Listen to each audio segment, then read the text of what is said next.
तो hello student, आप सबका स्वागत है। आज हम करने वाले हैं पॉलिटिकल ऑनर्स जो कि नेक्स्ट पेपर है उसको हम करने वाले हैं colonialism and the nationalism in India के बारे में, जो कि इंपॉर्टेंट क्वेश्चंस है विद आंसर भी है। इसमें बीए पॉलिटिकल साइंस का है, तो हम कुछ पीआईक्यू भी सोल्व करेंगे जिससे कि आने वाले जो पेपर है उसमें हम हल कर सकते हैं। बात समझ में आया? क्लियर है? तो चलिए देखते हैं क्या अब हमारे पास क्या है। पहला है राष्ट्रवाद का आपका क्या अभिप्राय है। राष्ट्रवाद का मतलब, बात को समझे। आज 11th क्लास में आप नेशनलिज्म के बारे में पढ़े होंगे। राष्ट्रवाद के बहुत सारे मायने आपने पढ़े होंगे। क्या पढ़े होंगे कि राष्ट्र, अपने देश से प्यार करना राष्ट्रवाद होता है, नेशनलिज्म होता है।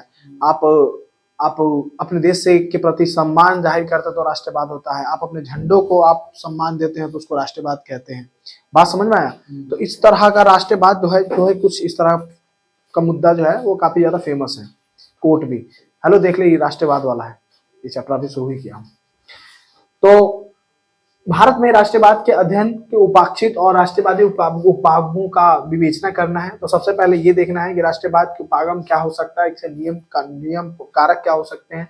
तो राष्ट्रवाद का जो बेसिकली जो है उपागम में हम देखेंगे तो हमारे पास क्या है, उस विचारधारा से भावना से है जिसमें व्यक्ति अपने देश के प्रति क्या करता है, देश प्रेम करता है। जैसे मैंने बताया कि आपने शुरुआत में बेसिक चीज आपने पढ़ा हुआ कि आप अपने देश से साथ प्रेम करना, भाव रखना, अपने झंडों को सम्मान देना, राष्ट्रीय गान को सम्मान देना, ये राष्ट्रवाद की नीति है। भारत माता को सम्मान देना, जहां राष्ट्रीय गान होने लग जाए तो चुपचाप खड़े हो जाना, ये बेसिकली राष्ट्रवाद का बेसिकली एक छोटा सा मौलिक कर्तव्य है। ठीक है, जहां पे नेशनल एंथम चला वहां पे उसको सम्मान देना, रुक के खड़े होकर सुनना, ये चीज है। तो ये सारा राष्ट्रवाद है। देश प्रेम करना, ये सब राष्ट्रवाद है। निष्ठा व्यक्त करना, निष्ठा का मतलब होता है बात को समझना। जैसे मान लो कि तुम्हारे लिए क्या इंपॉर्टेंट है, यानी देश की सेवा इंपॉर्टेंट है तो उसको निष्ठा है। जैसे करना ही है तो करना ही 100%। जो कर्तव्य हो जो है धर्म प्रधान हो, धर्म का मतलब जो सही हो। जैसे आप जा रहे हो और झंडा नीचे गिरा है तो आप ऊपर झंडा रख के पैर रख के निकल जाओगे? नहीं, ये आपकी निष्ठा में नहीं है। निष्ठा में यह है कि झंडे को उठा के आप साइड में रख दोगे या कहीं दीवार में लगा दोगे, कहीं खड़ा कर दोगे, उसको कहते हैं निष्ठा। बात समझ में आया? बहुत सारे ऐसे ही आगे चलते हैं सम्मान करता है। अब भावना एक ऐसा राष्ट्र के नागरिकों को उनकी सांस्कृतिक और ऐतिहासिक, सामाजिक और राजनीतिक समानताओं के आधार पर जोड़ती है। राष्ट्रवाद जो है, अगर मान लो 1857 की क्रांति में अगर राष्ट्रवाद ना आया होता, यानी पूरे जो देश के जितने भी व्यक्ति है वो एक ना हुआ होता, तो क्या हुआ होता? सब अलग अलग टुकड़े हो जाते हैं, सब अलग अलग बटे रहते हैं। बात समझ में आ गया? यस। राष्ट्रवाद का उद्देश्य जो है राष्ट्रीय एकता और स्वतंत्रता को बढ़ावा देना है और साथ ही राष्ट्र की स्वतंत्रता, गरिमा और संप्रभुता की रक्षा करना है। स्वतंत्रता, गरिमा यानी राष्ट्रवाद जो है इज्जत बढ़ाता है नागरिकों की। राष्ट्रवाद संप्रभुता, स्टेट की पावर को नियंत्रित करने का काम करता है। बात समझ में आ गया? आता ही आवाज करने लगा। यहां से चले जाओ, तुम सब उस वाले सेंटर 1 में चले जाओ। हाँ, यहाँ पे क्योंकि 1 घंटे तक ऐसे चलेगा, जाओ। ठीक है, गरिमा संप्रभुता रक्षा करना है। राष्ट्रवाद की परिभाषा क्या है? राष्ट्रवाद की परिभाषा, मेन परिभाषा का अगर देखेंगे तो बेसिकली क्या है, सबसे पहले है कि व्यापक दृष्टिकोण देखेंगे कि पूरी दुनिया में राष्ट्रवाद का वह भावना है जो किसी राष्ट्र के लोगों को क्या करता है, उसके जाति, धर्म, भाषा, क्षेत्रीय मतभेदों को क्या कर दे, एक कर दे। उसको क्या कहते हैं? राष्ट्रीय दृष्टिकोण यानी व्यापक राष्ट्रवाद कहते हैं। उन्हें अपने देश के उन्नति और सुरक्षा के लिए प्रेरित करे कि देश को आगे बढ़ाओ, ये भी आपका देश हित में है, ये भी राष्ट्रवाद है। आप अपने देश से प्यार करते हैं, आप क्या करते हैं, आप देश के लिए आप बॉर्डर पे लड़ रहे हैं, मर जाते हैं, तो वो भी राष्ट्रवाद कहता है ना, कितना राष्ट्रभक्त है, ये भी राष्ट्रवाद का ही निशानी है। उसके बाद देखेंगे राजनीतिक दृष्टिकोण से अगर देखें तो राष्ट्रवाद का अर्थ है कि उस विचारधारा से है जहां पे जो देश के जो लोग हैं ना वो स्वशासन यानी अपने शासन करें, स्वतंत्रता की बात करें, उसे क्या मिले, संप्रभुता की मांग करे, यानी समान तरह का क्या करे, प्रभुत्व, सभी के लिए बराबर अधिकार की बात करे। राष्ट्रवाद का जो प्रमुख तत्व क्या हो सकता है, तो राष्ट्रीय पहचान, इसको हाईलाइट नहीं किया। राष्ट्रीय पहचान में सबसे पहले क्या है, राष्ट्रीय एकता, प्रमुख ये सारा चीज होना, राष्ट्रीय पहचान होना चाहिए। ऐसा साझा इतिहास संस्कृति से है, इससे क्या है, भाषा के बारे में पता चलता है। राष्ट्रीय एकता क्या है, नागरिकताओं के बीच में आपसी सहयोग के बारे में बात करता है, ये आ गया इसमें नागरिकता। अब आता है राष्ट्रीय गौरव, वे अपनी सभ्यता की संस्कृति और इतिहास के ऊपर गर्व की बात करता है। आपको लगेगा कि हाँ भाई आपकी संस्कृति सर्वोपरि है, तो आप क्या कर सकते हो, आप कहोगे राष्ट्रवाद, हम इस राष्ट्र के प्रति अपना सम्मान जाहिर करते हैं। राष्ट्रीय स्वतंत्रता, बाहरी शासन के नियंत्रण में मुक्त करना, राष्ट्रीय हित के बारे में व्यक्तिगत और सामूहिक रूप से राष्ट्र की विकास करना, ये सारे पॉइंट आता है। अब आता है राष्ट्रवाद की जो है प्रकार क्या है, तो पहला है संस्कृति प्रकार, दूसरा है राजनीतिक, तीसरा है आर्थिक, चौथा है धार्मिक, इस तरह अलग अलग बात माना गया है।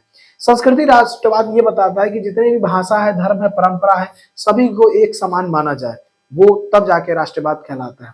राजनीतिक ये कहता है कि सभी को क्या मिले, संगठित स्वतंत्र रूप से सरकार चुनने की बात मिले, उसे राजनीतिक राष्ट्रवाद मिलता है। जैसे आपको डेमोक्रेसी में सबको वोट देने का अधिकार होना चाहिए, इस तरह होगा। आर्थिक राष्ट्रवाद क्या कहता है, जिसमें एक देश के आर्थिक नीतियों के विदेश के प्रभाव से मुक्त करना, यानी देश के अंदर जो विदेशी औपनिवेशिक शासन है उससे दूर करना और उस देश के अंदर अपनी मर्जी से क्या करना, व्यापार करने की स्वतंत्रता देना, वो आता है आर्थिक राष्ट्रवाद। धार्मिक राष्ट्रवाद क्या कहता है कि किसी भी धर्म को राष्ट्र की पहचान के रूप में देखा जाना चाहिए। जैसे कि कुछ स्थानों पर धार्मिक राष्ट्रवाद का प्रभाव देखा गया है ना। बहुत सारे, जैसे मान लो कि आप अयोध्या में जाइए तो एक हिंदुओं का सबसे ज्यादा गढ़ माना गया, क्योंकि राम मंदिर जो हो गया, तो ये राष्ट्रवाद को निभाता है कि हम सब एक हैं, चाहे वो कोई भी हो। उसके बाद देखेंगे राष्ट्रवाद के लाभ क्या है, कि राष्ट्रवाद से लाभ क्या मिलता है हमें। तो राष्ट्रवाद के लाभ क्या है, राष्ट्रवाद अगर नहीं होगा तो क्या होगा, सब लड़ेगा। तो राष्ट्रवाद के लाभ से सबसे पहले एकता का निर्माण करना, यानी एकता, यानी राष्ट्रवाद का एकता बहुत इंपॉर्टेंट होता है। अगर एक ही नहीं रहेगा तो राष्ट्रवाद होगा। 1857 की क्रांति में क्या हुआ, पूरी जनता जो था वो एक नहीं था। बीपीएससी भी प्रोटेस्ट चल रहा है, उसमें क्या है कि उसमें एक नहीं है। अब एक नहीं होगा तो क्या होगा, कोई और आएगा, तीसरा थर्ड पार्टी आ जाएगा, इधर आएगा, लड़वा देगा, तो कांड हो जाएगा। इसलिए खान सर भी जो होते हैं वो बोलते हैं कि भाई 1857 वाली गलती मत करना, नहीं तो दिक्कत आ जाएगा। तो राष्ट्रीय एकता के निर्माण करना, स्वतंत्रता संग्राम को प्रेरित करना, यानी राष्ट्रवाद होगा तो क्या होगा, हम सब मिलकर लड़ने पर एक मोटिवेशन आएगी। ये राष्ट्रवाद की विकास पर प्रगति देता है। अगर राष्ट्रवाद, अगर देश से आप प्यार करते हैं तो देश के लिए आपने देखा होगा लिखा था स्वच्छ भारत अभियान। आप पूरा भारत में मत फेंका करो, तो क्योंकि आपको राष्ट्रवाद की नीति को अपनाता है, बताता है। राष्ट्रीय सुरक्षा की बात करते हैं, यानी देश की सेफ्टी की बात करता है। आप देश में किसी को थोड़ी उठा के अगवा कर लोगे, अपहरण कर लोगे, ये राष्ट्रवाद के हित में नहीं है। बात समझ में आया, तो ये नुकसान हो सकता है, ये चीज है। नुकसान में क्या आएगा, अंध राष्ट्रवाद। अंध राष्ट्रवाद क्या कहता है कि जब राष्ट्रवाद अतिवादी या आक्रामक रूप ले ले, जैसे पाकिस्तान में मैं लड़ूंगा पाकिस्तान के लिए, जीऊंगा पाकिस्तान के लिए, अरे दूसरों को मारने पर, हिंदुस्तानियों को मारने पर पाकिस्तान को ना जन्नत मिलेगा। अरे भाई, तो अंध राष्ट्रवाद है। तो देखा आतंकवादी जितने भी वो पाकिस्तान से ज्यादा आ रहे हैं, क्लियर है। तो ये नुकसान है, बात समझ में। जिससे क्या हो रहा है, जैसे सांप्रदायिकता भेदभाव, यानी सांप्रदायिकता, दो धर्मों के बीच में लड़ाई ज्यादा देखने को मिला होगा। जिस तरह पर सारे हिंदुओं को पता चल गया कि जो मुसलमान के जितने भी है वो सारा पाकिस्तानी है, तो उसको मारो, तो क्या होगा, ये नुकसान है। तीसरा देखोगे आक्रामकता और युद्ध। ज्यादातर राष्ट्रवाद में देखोगे कहेगा गया तू देश से प्यार नहीं करता है। यूरोपीय कंट्री का एक ही देश है, वो भी यूरोपीय का है, वो भी यूरोप का है, तो दोनों में लड़ रहा है। अब बहुत सारा ऐसा पॉइंट है, जैसे यूक्रेन हो गया, फिलिस्तीन का नाम सुना होगा, अभी इजराइल और फिलिस्तीन में लड़े जा रहे, कह रहा तू अलग है हम अलग है। बहुत सारे आक्रामक है, ये राष्ट्रवाद है। विभाजनकारी प्रभाव, कभी कभी यह देश को लगता है भीतर क्षेत्रीय और संस्कृति को विभाजन करता है, बांट देने की बात करता है। इस तरह का जो है सिस्टम है राष्ट्रवाद, नुकसान भी करता है काफी ज्यादा। फायदा तो करता है पर नुकसान भी करता है। भारत और राष्ट्रवाद को देखिए तो भारत में राष्ट्रवाद की जो विकास है औपनिवेशिक शासन के खिलाफ संघर्ष के दौरान हुआ। यह विशेष रूप से 1857 में आया था, स्वतंत्रता के संग्राम में आया था। 1857 भारत में बताया था ना, जिसमें मंगल पांडे का नाम सुना होगा, रानी लक्ष्मीबाई का नाम सुना होगा, बाबू वीर कुंवर सिंह का नाम सुना होगा, ये सारे बंदे थे उसमें, ठीक है। मंगल पांडे है ना। 20वीं शताब्दी में के भारतीय जो स्वतंत्रता आंदोलन में देखने को मिला, यह भारतीय राष्ट्रवाद में सांप्रदायिकता और जातिवाद के दूर करने की कोशिश की। और सांप्रदायिकता यानी दो धर्मों के बीच में लड़ाई और जातिवाद में ऊंच नीच के भेदभाव को दूर करने की बात किया, ये राष्ट्रवाद। क्योंकि सबने कहा कि हम हिंदू मुस्लिम सिख ईसाई आपस में है भाई भाई, ये नारा काफी फेमस हुआ और ये नारा गांधी ने दिया। बात समझा, तो इसे राष्ट्रवाद उभरा, सिंपल सी बात है। तो आगे बढ़ते हैं। उसके बाद महात्मा गांधी, सुभाष चंद्र बोस और अन्य नेताओं ने के नेतृत्व में स्वतंत्रताओं के लिए प्रेरणा मिली। बस ये सारा राष्ट्रवाद निशानी रहा, क्लियर है। इसका निष्कर्ष है, जो भी आप वो लिखे हो, आप पढ़े हो ऊपर, वो सब निष्कर्ष थोड़ा लिख देना, क्लियर है, ठीक है। अब आगे चलते हैं। आगे चलते हैं कि भाई कि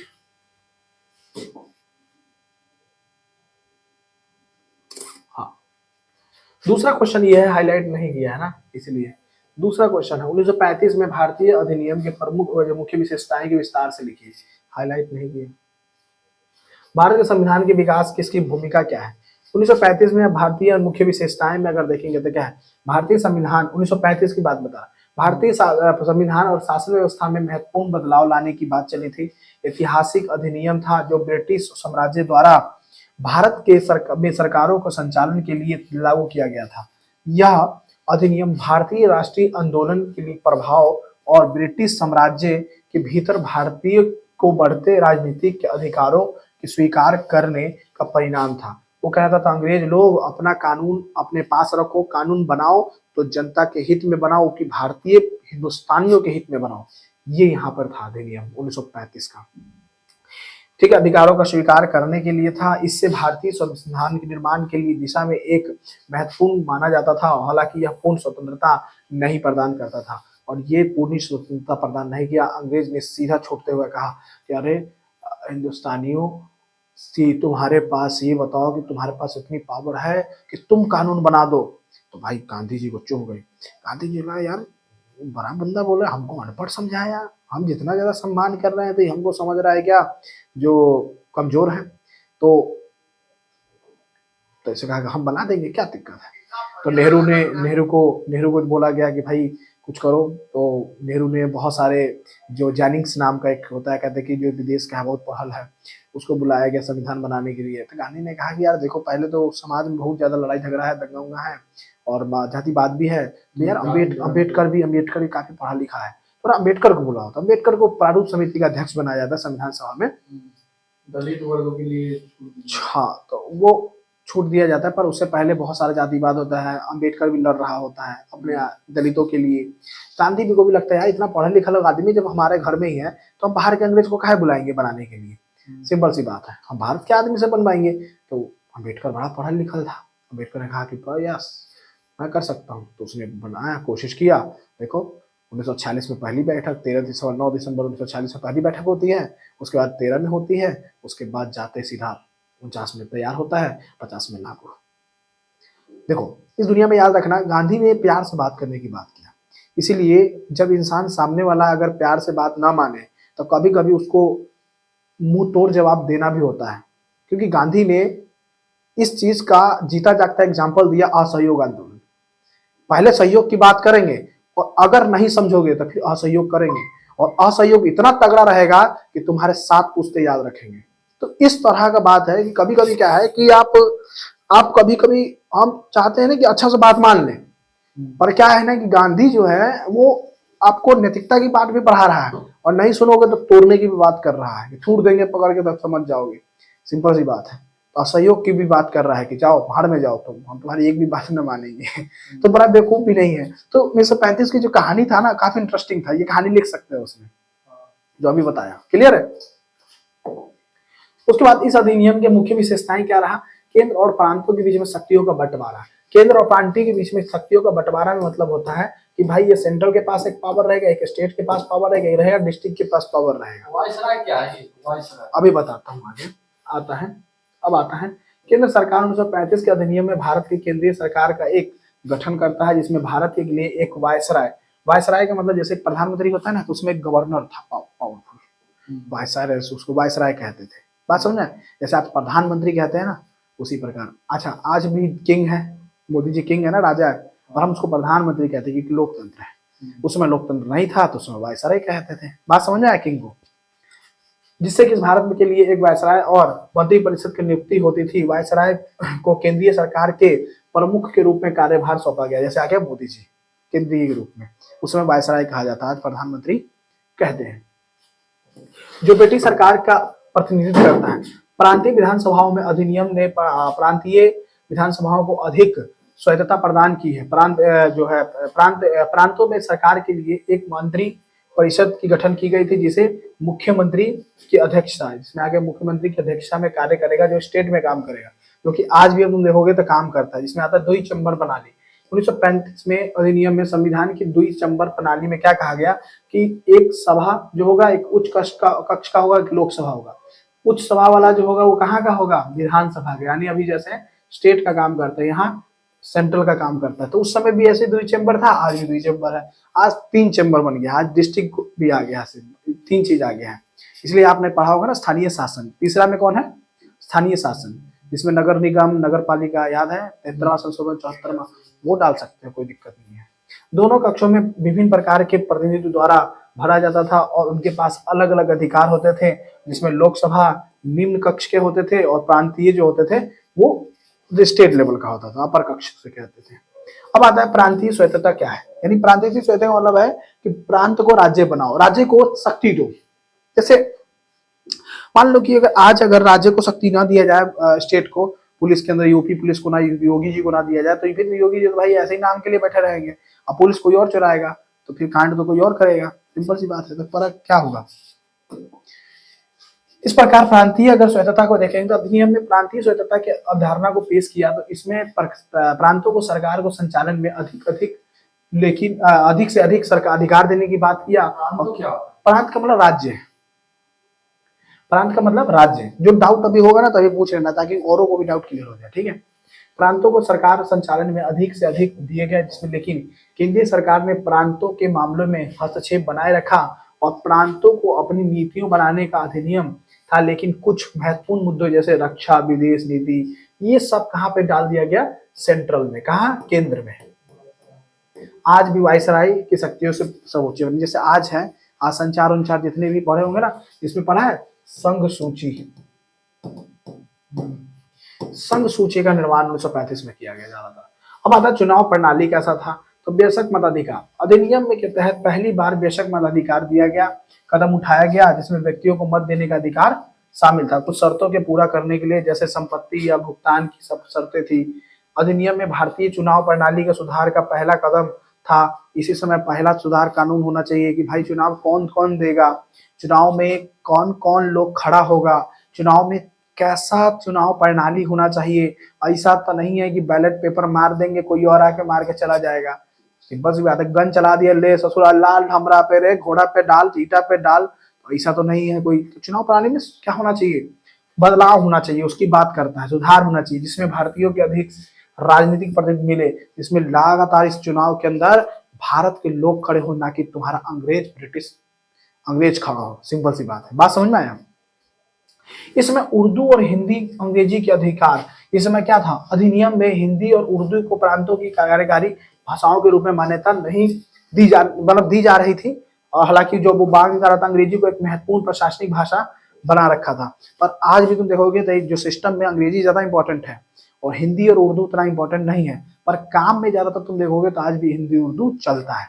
आप अगर एसडीएम बन जाओ, डीएम बन जाओ, तो आपको हनार के आप हाजीपुर में, पटना में आप डीएम बने हो, अब वहां पे अंग्रेजी समझ में नहीं करता है तुम्हारा जनता, तो तुम अंग्रेजी बोलोगे, आपको वही का भाषा बोलना होगा। यस, नहीं बोलोगे तो फिर कैसे शासन करोगे, कैसे बात करोगे, कैसे दुख को समझोगे, उसके क्या प्रॉब्लम है। सिंपल है, हाँ, मोदी जी को देखो क्या बात है, मोदी जी जहाँ भी जाते, देखो बिहार जाते भोजपुरी बोलने लग जाता है बंदा गुजरात का। सिंपल सी बात है गुजरात का, रहा गुजरात की, सीधा होता है काल बा, सबको तो मोदी जी हमर भाषा, हमर मोदी जी, हमर मोदी जी। सिंपल सी बात है, क्यों, क्योंकि वो भावनाओं के साथ क्या कर रहा है, जुड़ जाता है, घुल मिल जाता है। मोदी देखना, हाँ मैं कल रात को मोदी की बात कर रहा हूँ, मोदी देखो, अच्छा मोदी में ये टैलेंट है, ये चीज का है, भले ही कुछ भी अंग्रेजी है, कहीं कहीं अंग्रेजी बोलता भी नहीं है ये, शायद है ना, ज्यादा नहीं बोलता, ज्यादातर हिंदी बोलेगा, ठीक है। और आजकल तो 5G का जमाना है, तो मोदी जी एक चीज देखोगे, वो लोगों के बीच में फेमस होना चाहते हैं, मतलब लोगों के बीच में और पहचान तो है ही, सब जानते हैं, पर यूट्यूब खोल लिया, वो माइक वाइक लगा ले एकदम वही वाला रॉड का माइक लगा ले, कहते हैं हेलो गाइस, आराम से, वो भी चेयर वो वाला है, चेयर वाला, हाँ, हेलो गाइस मेरा यूट्यूब चैनल है, मेरा भी यूट्यूब चैनल को सब्सक्राइब कर लो। तो भाई मोदी जी हो तो ऑटोमेटिक ही कर लेगा, वो एक चैनल पे आएगा। तो एक बंदा जो जिसको मेडल दे रहा था, तो कह रहा था कि मैं आपका पॉडकास्ट करना चाहता हूँ, आप करेंगे, तो कह रहा है आपको सब बीजेपी वाले कहेंगे फिर रहने दीजिए, क्योंकि उसको करने का मन ही नहीं है। सिंपल सी बात है, केंद्र का राज वो लोग किंगशिप है, तो पॉडकास्ट कर देगा तो दिक्कत आ जाएगी, क्योंकि उतने बड़े पद पे बैठा हुआ है। तो और चैनल वाले और आ जाएंगे, और पता चला कि कोई विपक्षी वाला कहेगा उनको मोदी जी को छुट्टी कहाँ मिलता है पॉडकास्ट करने से, ले और बेइज्जती करेंगे लोग। सिंपल सी बात है। तो इस तरह आगे चलते हैं। भारतीयों के लिए अधिक प्रतिनिधित्व, भारतीय अधिनियम में भारतीयों के अधिक राजनीतिक जो है प्रतिनिधित्व प्रदान किया। प्रांतीय विधानसभा में भारतीय प्रतिनिधि के लिए संख्या क्या है, बढ़ाई गई। लेकिन ब्रिटिश में अधिकारी जो है वो क्या है, विशेषकर वायसराय के केंद्र में मंत्रिमंडल में शक्ति बनी रही। कहा गया कि देखो तुम ससुरा विधानसभा प्रांतीय विधानसभा में भारतीय का प्रतिनिधित्व की संख्या बढ़ गई, पर केंद्र में ना आज भी अंग्रेज था उस समय। तो महात्मा गांधी को लगा यार ये तो बड़ा लल्लू लल्लू बनाई ले, सारा पावर तुमको दे ले है, पूरा इतना सारा पावर तुमको और हमको दे रहा है इतना पावर। गांव में जाते जाते इतना, गांव में इतना, राज्य में इतना, सेंट्रल में इतना, तो कहेगा हमको ऐसे पावर नहीं चाहिए, हमको ये पूरा कुछ चाहिए ही नहीं, हमारा यहाँ बंदा हो। देश में हमें ये अधिकार नहीं दिया। यस, हाँ बिल्कुल। अगर मान लो कि तुम्हारा घर है, जाके तुम्हारा घर में तुम्हारा ही है और कोई थर्ड बंदा आ जाएगा ऐसा ही में सो तो हम यहाँ सोएंगे, तो कहेगा अरे क्या बात है, क्या बात है, ये क्या बात है। सिंपल सी बात है। अब आप बड़ा चलाक हो, अब चलाक हो थोड़ा सा गांधी की तरह डेयरिंगबाज हो कि पहले बात करो भाई साहब आप जाइए अपने घर पे, आपने हम सहयोग करेंगे आपको, दरवाजा बंद कर, अब यहीं पे करेंगे घर छोड़ो आंदोलन, ले धड़ मार मार मार मार मार के फिर घर छोड़ो मेरे आंदोलन, मार भी नहीं, कह रहे मैं बाहर जाना चाहता हूँ, पहले तुम मार रहे हो, कह रहे मेरे को बाहर जाना। ऐसी बात होती है कि पूरे गांधी जी ने बताया। हाँ वही चीज है, तो वही तुम मार रहे हो बेचारे को अंदर ही अंदर। क्या भारत छोड़ो आंदोलन। हाँ, यह अधिनियम भारतीय राष्ट्रीय कांग्रेसों के लिए एक कदम था। इसमें अधिक स्वायत्तता और राजनीतिक अधिकारों की मांग की। विशेष प्रावधान क्या था, संविधान संशोधन, यानी संविधान में ना बदलने की अधिकार मिलना चाहिए, क्योंकि एक संविधान जो है 100% आज जो है वो लागू जरूरी नहीं कि 5 साल बाद भी सही हो, सिंपल सी बात है। तो संविधान में संशोधन होते रहना चाहिए। ठंडी में कोई और कानून लग जाता है, जैसे तुमने देखा ऑड इवन लग जाता है, जबकि गर्मी में नहीं लगता है, तो अलग अलग कानून लग जाता है ना, सिंपल सी बात है। वायसराय की शक्तियों की बात कर रहा था, तो कहता है कि वायसराय के पास कुछ मामलों की विशेष शक्तियां थी जो उन्हें केंद्रीय सरकार के रूप में प्रांतीय सरकार के मामलों में हस्तक्षेप करने का अधिकार देती थी। यानी केंद्र सरकार को प्रांतीय सरकार के हस्तक्षेप करेगा, यानी केंद्र सरकार है प्रांत के अंदर जाएगा ई, पर ई वाला बंदा उसमें नहीं जाएगा, तो बड़ा अलग बात है। वो तोरा प्लेट में से खा सकता है पर तो उसका प्लेट में से नहीं खा सकता है। हाँ। तो कितना बुरा लगेगा। हाँ कलर के ऊपर भी बात हो। यस, विशेष प्रावधान दी, यदि वायसराय की मर्जी हो तो उपभोक्ता नियंत्रण और विदेश नीति जैसे निर्णय ले सकते हैं, वरना नहीं ले सकते राज्य के अंदर। सिंपल सी बात है, शक्ति तो दिख रहा है पर है नहीं असल में। वो राज्य तुम हो, वायसराय मान कर चलो हम हैं, हम कहेंगे तुम चुपचाप रहो, तुम्हारा कोई भी कानून बनाना है फिर मेरे पास आओ, हमारा मन होगा तो बनाएंगे, नहीं होगा तो नहीं बनाएंगे, जाओ। तुम्हारा गुस्सा चढ़ेगा, वही चीज।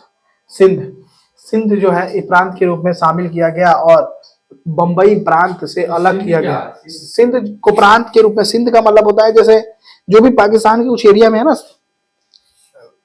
लाहौर वोहर के पास वाला जो एरिया ना, पंजाब को पहले सिंध कहते थे, समझे। तो सिंध जो है ना वो भारत का हिस्सा बनाया गया, फिर उसके बाद गुजरात को बनाया, राजस्थान को बनाया गया, क्योंकि बॉर्डर पे था ये सारा। अधिनियम में पाकिस्तान की ओर मार्गदर्शन किया जाता था, बाद में 1947 में अस्तित्व में आया और इसके बाद ये काम हुआ। चलिए आगे चलते हैं। अधिक से अधिक प्रतिनिधित्व कर दिया गया। हालांकि यह अधिनियम पूर्ण स्वतंत्रता प्रदान नहीं करता है, फिर भी इसे भारतीय राष्ट्रीय आंदोलन के लिए सकारात्मक कदम माना जा सकता है, क्योंकि इन भारतीयों को सरकार के अधिक से भागीदारी का अवसर दिया गया और राजनीतिक सुधार के लिए प्रगति प्रदान करता है। उसके बाद आता है हमारे पास भारत की जो संविधान के विकास की भूमिका का महत्व बढ़ाई है। भारतीय संविधान में क्या हुआ, बात को समझना है।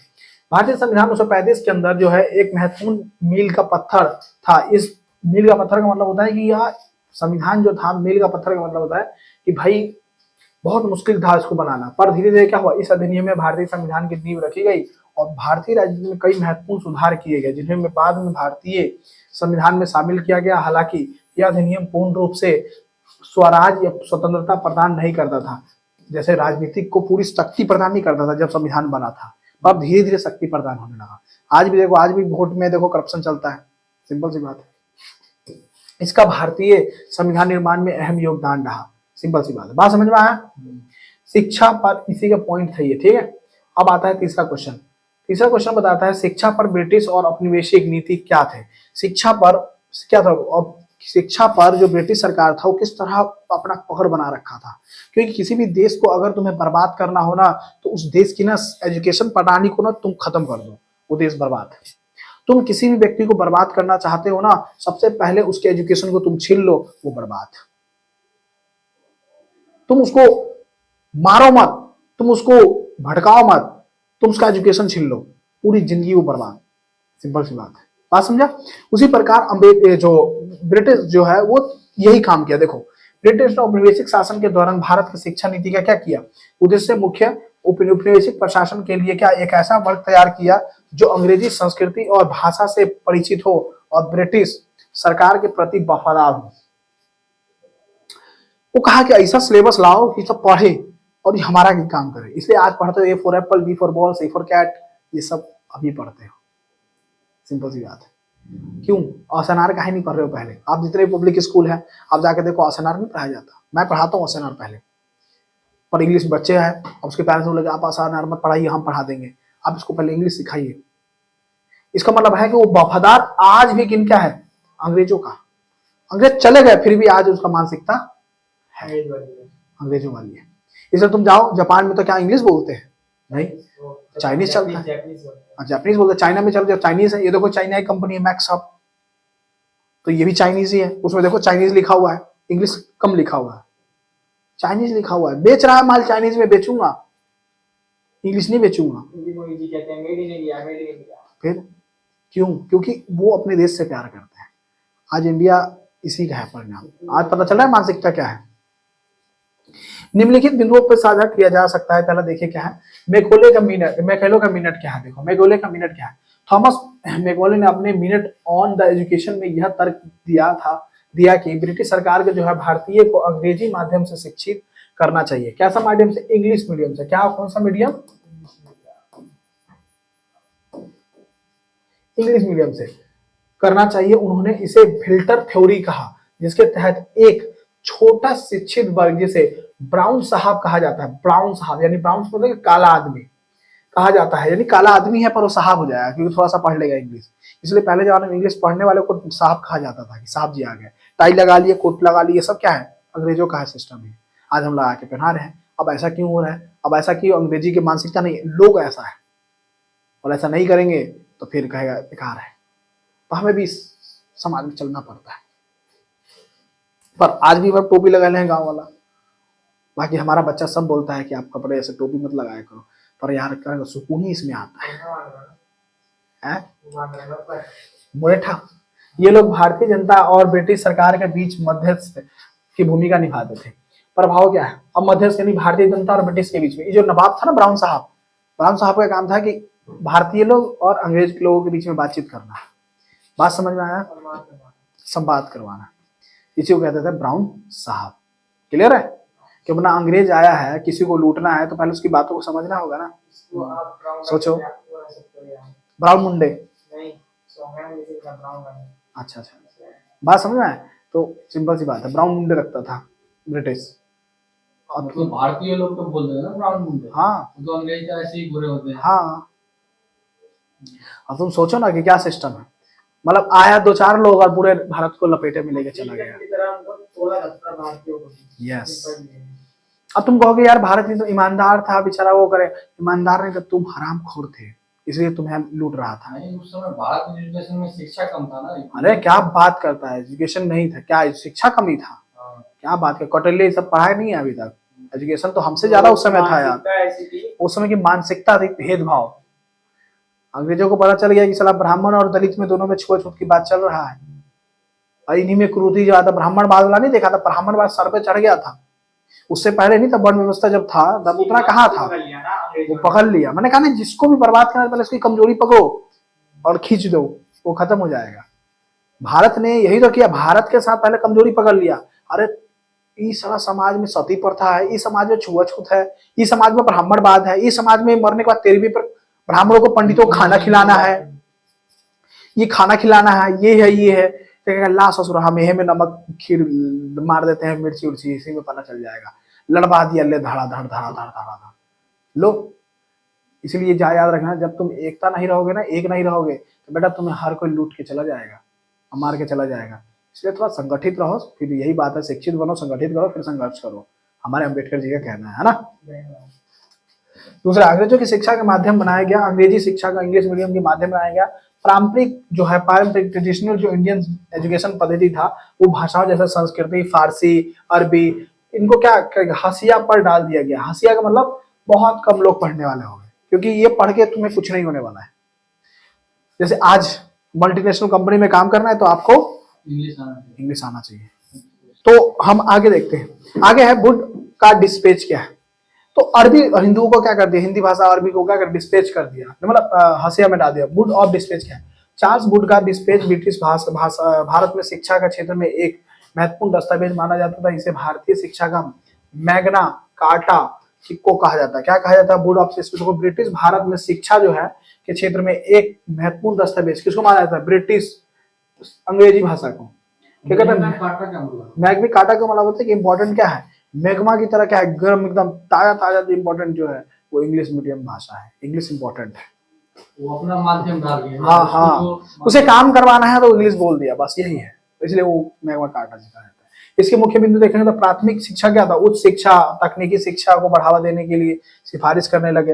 अंग्रेजी और भारतीय भाषाओं को दोनों को उपयोग की समर्थन किया गया कि आप अंग्रेजी भाषा भी सीखो, भारतीय सीखोगे, भारतीय नहीं सीखा तो फिर वो बातचीत नहीं कर पाएगा, सिंपल सी बात है। और शिक्षा में सरकारी नियंत्रण के लिए आवश्यक जोर दिया गया। शिक्षा में क्या हुआ, सरकारी नियंत्रण क्या है, शिक्षा में सरकारी नियंत्रण वाला सरकार के अंडर में शिक्षा होगा, तो शिक्षा को तभी तो चेंज करूंगा। महिलाओं की शिक्षा पर बल दिया गया कि महिला ज्यादातर पढ़ेगी, तो अंग्रेजों ने कुछ अच्छा काम नहीं किया, महिला भी बाहर जाने लगी, महिलाओं को सती प्रथा से कटाक्ष किया गया, कुछ अंग्रेजों ने अच्छा भी काम किया। क्लियर है? भारत के उपनिवेशवाद में स्थिति में जो टिप्पणी करने यह समझना जरूरी है कि उपनिवेशवाद ने भारत की अर्थव्यवस्था, संस्कृति और राजनीति पर गहरा प्रभाव डाला। यस, डाला। भारत में उपनिवेशवाद की मुक्ति मिलने के बाद देश में कई चुनौतियों का सामना करना, पहला आ रहा है आर्थिक चुनौती, दूसरा है सामाजिक चुनौती, तीसरा राजनीतिक चुनौती। इन चुनौतियों का सामना करने के लिए भारत कई कदम उठाए गए, जिसमें आर्थिक सुधार किया गया, सामाजिक न्याय की बात किया गया। आर्थिक सुधार की बात करेंगे तो क्या हम अर्थव्यवस्था की मजबूत करने की बात की गई, ठीक है। आर्थिक सुधार में जैसे उद्योगीकरण, कृषि सुधार, ठीक है। उद्योगीकरण है उद्योग लगाना, इंडस्ट्रियलिज्म, जैसे इंडस्ट्री बोलते हैं, इंडस्ट्री लगाना, क्योंकि उद्योग ज्यादा लगेगा तो क्या होगा, लोग काम करेंगे तो ज्यादा पैसा आएगा। क्या? हाँ, पूरे विश्व में आया वैश्वीकरण। यस, वैश्वीकरण। सामाजिक न्याय, सामाजिक न्याय में क्या असमानता, जो सामाजिक असमानता है ना, उसको पहले दूर कर दो, सामाजिक न्याय मिल जाएगा। जैसे जाति और वर्ग के आधार पर भेदभाव होता था ना पहले, वो खत्म कर दो, सिंपल सी बात है। और इसमें क्या आएगा, सामाजिक चुनौती, जिसमें भाई भेदभाव होता था और इसमें भेदभाव नहीं होना चाहिए। इसी का उल्टा है, उसी का ये उल्टा है। क्लियर है? राजनीतिक स्थिरता, भारत में कई स्थिर मजबूत, जिसमें आया मजबूत सरकार बनने की स्थापना के लिए कई कदम उठाए गए, जैसे कि संविधान की स्थापना करना है, लोकतंत्र को मजबूत बनाना है, तभी तो जाके एक मजबूत सरकार बनेगा। जब लोकतंत्र होगा, संविधान होगा, तभी, नहीं तो तुम चलाओगे किससे, कुरान से, तुम चलाओगे किससे, इस्लाम से, सिंपल है, तो चलेगा ही नहीं। कौन धर्म का पालन करता है आज के जमाना में, ठीक है। हंटर कमीशन क्या कहलाता है? इस कमीशन का गठन जो है वायसराय लॉर्ड रिपन के शासनकाल में हुआ था। इसका उद्देश्य क्या था, प्राथमिक और माध्यमिक शिक्षा की स्थिति का समीक्षा करना था। इसमें क्या है, प्राथमिक शिक्षा और मिडिल, जैसा आता है प्राथमिक माध्यमिक समझते ना, प्राथमिक मतलब प्राइमरी और माध्यमिक मतलब सेकेंडरी, और ना उच्च शिक्षा सीनियर सेकेंडरी। स्थानीय भाषा में दिया जाए, कैसा होना चाहिए, इन दोनों का कैसा भाषा होना चाहिए, स्थानीय मतलब आसपास की जो भाषा में सीखना चाहिए। निजी और मिशनरियों द्वारा संस्थाओं को शिक्षा की भागीदारी और प्रोत्साहित किया जाना चाहिए। महिलाओं को और पिछड़े वर्गों की शिक्षा पर ध्यान देना चाहिए। ये कुछ हंटर कमीशन काफी बढ़िया लाया, क्योंकि समाज में एजुकेशन की पावर को डेवलपमेंट किया जाए, बात समझ, बढ़ाया जाए। सेंट्रल कमीशन क्या है, सेंट्रल कमीशन, इस कमीशन का उद्देश्य था कि शिक्षा की गुणवत्ता है सुधार था, विशेषकर विश्वविद्यालय के स्तर पर होना चाहिए। क्योंकि जो विश्वविद्यालय जो है आज के जमाना में, विश्वविद्यालय का मेन उद्देश्य क्या है, पहले बात को समझना है। विश्वविद्यालय का मेन उद्देश्य रहा है कि वो एक रिसर्च सेंटर है, जहां पे केंद्रीय मुद्दों को रिसर्च किया जाता है। पर आज के विश्वविद्यालय वो क्या कहता है, आज के विश्वविद्यालय ये है कि आप नंबर ऑफ पेज लिखो और नंबर ऑफ मार्क्स मिल जाएगा। आज जितने भी विश्वविद्यालय हैं वो किसी चीज पर, मुद्दाओं पर रिसर्च की बात नहीं करता है, क्योंकि उसके ऊपर नेता हैं। जो नेता है, जो कई ऐसे दक्षिणपंथी वामपंथी है, वो उसको क्या कर रखा है, अपने हाथों में दबा के रख रखा है, जिसके कारण वो विश्वविद्यालय है वो स्कूल तक ही सीमित है। माइक चालू चालू है, ठीक है। तो इस तरह है कि वो विश्वविद्यालय का जो रिसर्च का जो सेंटर हुआ करता था, अब वो सिर्फ और सिर्फ एक टेपने और टिपाने का सेंटर हो गया है। इसलिए भारत में तुम देखोगे किसी भी तरह का कोई भी एल्बर्ट आइंस्टाइन जैसा या कोई बढ़िया विद्वान आज तक नहीं पैदा हो नहीं पा रहा, फिर अंबेडकर पैदा नहीं हो पा रहा है। क्यों? क्योंकि वो जो रिसर्च सेंटर था अब वो एक राजनीतिक मंच बन चुका है। तो आप बच्चे को देखो, आज जितने भी युवा है वो क्या है, वो सिर्फ और सिर्फ जाता है नंबर ऑफ मार्क्स मिलेगा। अब जितने भी युवा है वो जाके नंबर ऑफ मार्क्स के लिए पेज भरेगा और पढ़ाई कुछ होगा नहीं, रिसर्च कुछ होगा नहीं। उसे पता ही नहीं है कि हमारा जो देश की मुद्दा असल में क्या है, क्या होता है। महात्मा गांधी का असहयोग आंदोलन का क्यों हुआ था, क्यों अम्बेडकर में जो न्याय, सामाजिक न्याय की बात किया, वो सिर्फ रटवा दिया गया, जाके पेपर दे दिया गया। इसलिए आज हमारे विश्वविद्यालय है पूरी दुनिया में सबसे पीछे है। सिंपल सी बात है, क्योंकि यहाँ पे बच्चे पास होना चाहते हैं। सिंपल सी बात है, उसको रिसर्च करने के लिए प्रेरित नहीं किया जा सकता। जितने भी पॉलिटिकल पार्टीज है वो कहते हैं हम देश के लिए करेंगे, हम तो महिला समाज के लिए। पर क्या ये छोटा सा मुद्दा है? नहीं, बहुत गहरा मुद्दा है। सकारात्मक प्रभाव देखेंगे तो हमारे पास इंटरमीडिएट कॉलेज में स्थापना में उच्च स्तर पर विश्वविद्यालयों के बीच में व्यावसायिक और तकनीकी शिक्षा पर जोर दिया जाना चाहिए। औपनिवेशिक नीति के प्रभाव के लिए पहला आता है सकारात्मक प्रभाव, दूसरा आता है नकारात्मक। सकारात्मक क्या? आधुनिक मॉडर्न एजुकेशन होना चाहिए। मॉडर्न का मतलब नए नए तरीके से पढ़ाना चाहिए, जैसे आज हमारे भारत में अभी लागू हो रहा है। वैज्ञानिक दृष्टिकोण की बात करता है, इसलिए विश्वविद्यालय में वैज्ञानिक दृष्टिकोण होगा, तर्क पर काम होगा, तब ना बच्चे के अंदर खुलेगा दिमाग। पर आज जितने भी कॉलेज है वो बताओ वैज्ञानिक दृष्टिकोण का फॉलो कर रहा है? कुछ नहीं कर रहा है। वो आ रहा है दूगो टेपा, उसको टिपाने में उसको 6 महीना बीत जाता है।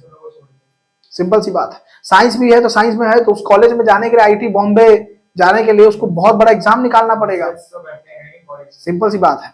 तो साइंस वाले हैं तो तुम साइंस वाले, उसके लिए बड़े बड़े एग्जाम क्वालिफाई करना हो रहा है। कॉलेज ही नहीं है साइंस वाले के, रिसर्च क्या करेगा? इतने बच्चे हैं, इतना सारे हमारे पास जनसंख्या के इतने सारे बच्चे हैं और सारे बच्चे के अंदर बौद्धिक विकास है कि वो सब जाए। कॉलेज कितना है? आपके पास 20 लाख बच्चे हैं, कॉलेज आपके 5 है। सिंपल सी बात है। तो कितना 20 लाख को 5 कॉलेज में डाल दोगे, लोग अच्छा शिक्षा प्रणाली हो जाएगा। आप 5 किलो चावल बांटिए, आप 5 किलो गेहूं बांटिए, उसी में खुश रहिए। आपके लिए कॉलेज वॉलेज कोई इंपॉर्टेंट नहीं है और आपके लिए कोई बढ़िया व्यवस्था है, यूपीएससी एपीएससी बनना कोई नहीं है। आप चुपचाप जाइए, 10,000 का नौकरी कीजिए, खाइए पीजिए।